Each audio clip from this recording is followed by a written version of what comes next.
région de la Damawa est une terre d'accueil des réfugiés centrafricains et tchadiens, ainsi que des personnes déplacées du nord-ouest et du sud-ouest.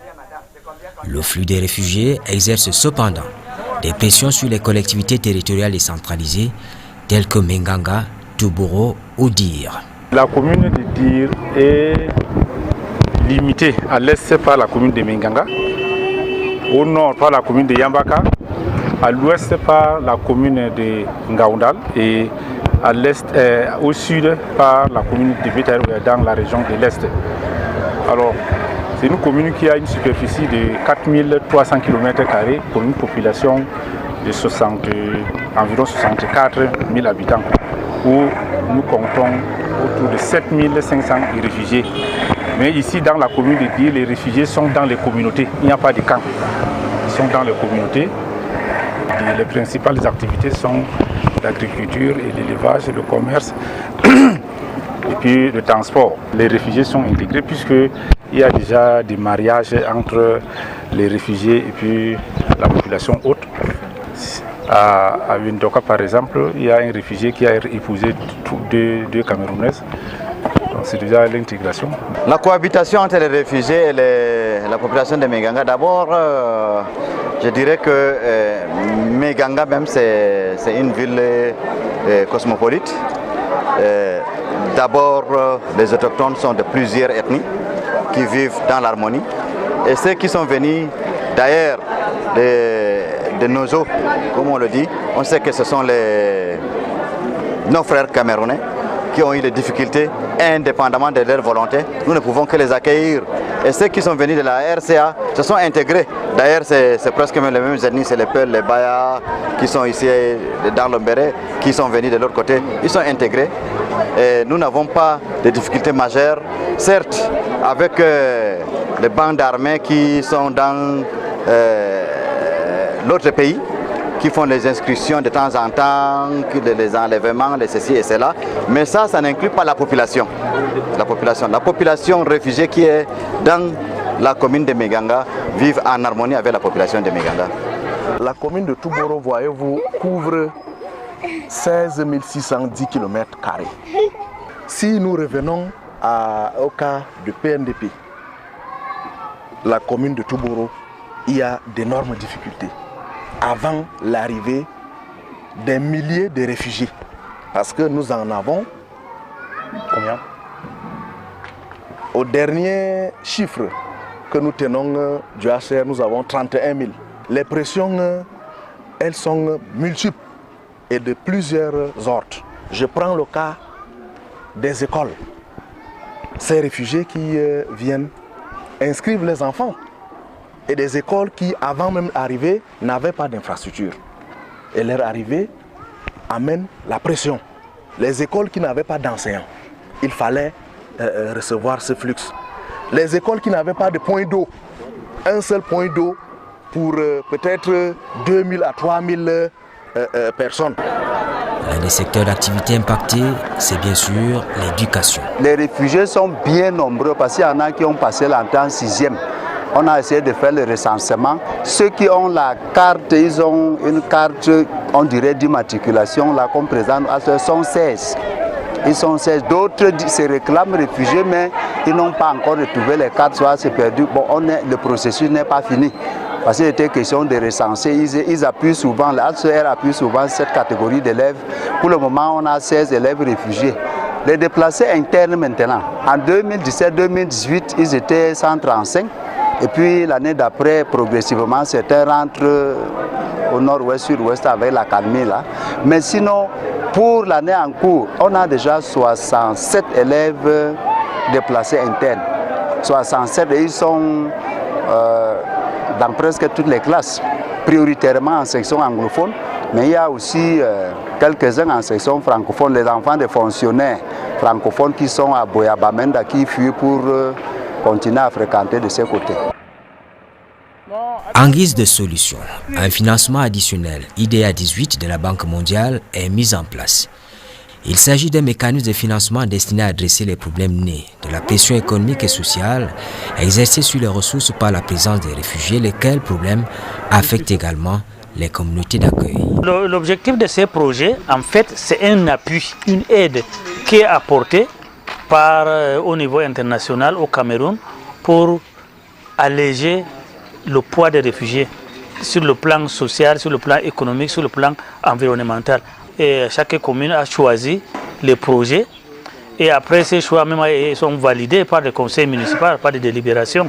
Et ces projets ont été financés dans ces cadres-là, en profitant de ces financements. Et effectivement, les projets sont des projets issus du plan communal de développement des 4 communes. Et ces plans ont été élaborés de façon participative à tous les niveaux.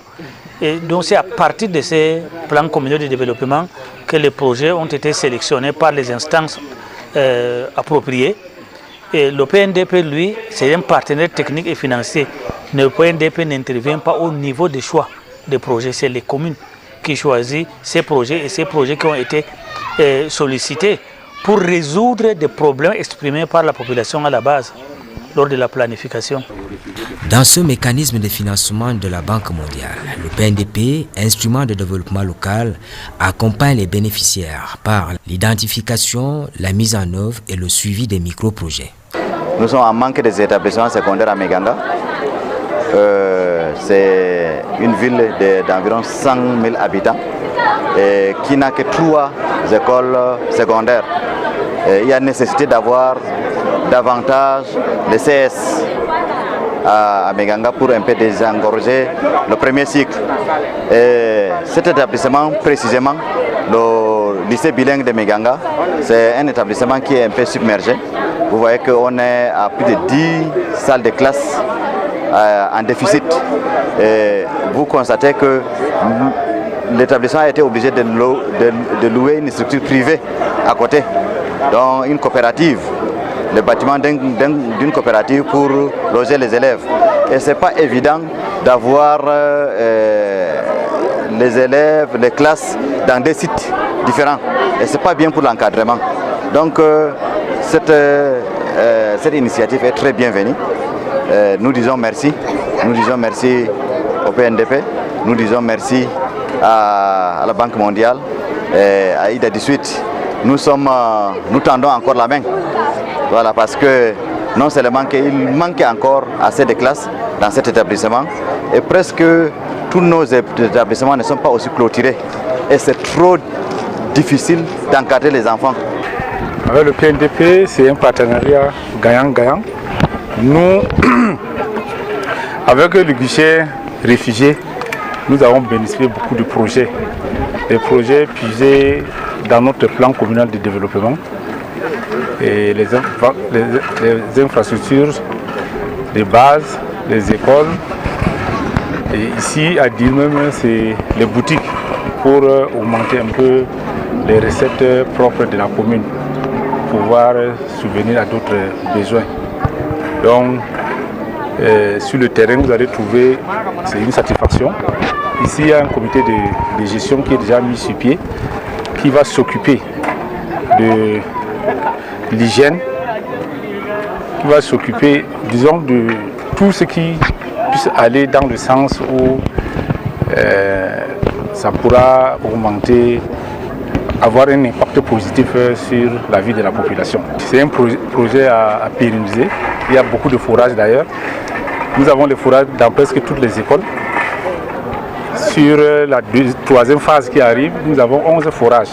Et déjà, il y a 3 forages qui sont déjà réalisés, qui sont fonctionnels. Et ça a amené un plus. À Windoka, par exemple, c'est le premier forage du genre. C'est épuiser l'eau dans les marécages, dans les rivières. Mais aujourd'hui, vous allez voir, l'infrastructure est viable et c'est à la satisfaction de tout le monde. On a sensibilisé les gens parce qu'il y a déjà l'étude des bacs à ordures. Les gens ne doivent pas jeter les ordures partout. Et puis, chaque jeudi, il y a le truc des jeudis propres. On essaie de balayer le marché, le bâtiment, même d'abord nettoyer à chaque fois parce qu'il y a les gens qui sont chargés pour ça.